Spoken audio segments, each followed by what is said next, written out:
கீழே வந்து மக்களை கேட்கும்போது எதுக்கு ஸ்ட்ராட்டஜிஸ்ட் வேணுங்கன்னா, யார் ஒருவரை எத்தனை முறை சந்திச்சாலும் நாங்க மக்களை சந்திச்சுட்டு இருக்கோம். இங்க வந்தீங்கன்னா 1000, 2000, 5000, 10,000, 1,00,000 மக்களை சந்திக்கும். மக்களை சந்திச்சீங்கன்னா அவங்க பிரச்சனையை சொல்லுவாங்க, அது தீர்த்த அரசியல்.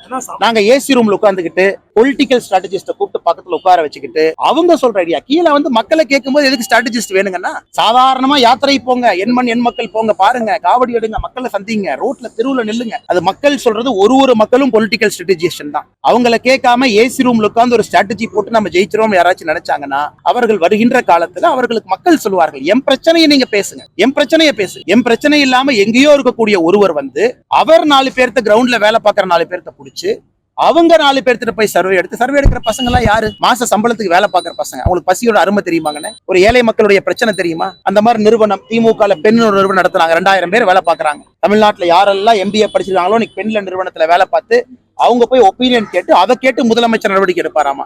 அதுக்கு நான் சொல்றேன், முதலமைச்சர் அவர்களே பழனிக்கு வந்து பாருங்க, தைப்பூசத்துக்கு என்ன பிரச்சனைன்னு தெரியும், கால அறநிலைத்துறை அமைச்சரை கூப்பிடுங்க, சரி பண்ணுங்க. அதை விட்டு எல்லா ஏசி ரூம் உட்கார்ந்து எத்தனை பேர் பொலிட்டிக்கல் கன்சல்டன்ட் வச்சு அரசியல் பண்ணுவீங்கன்னா?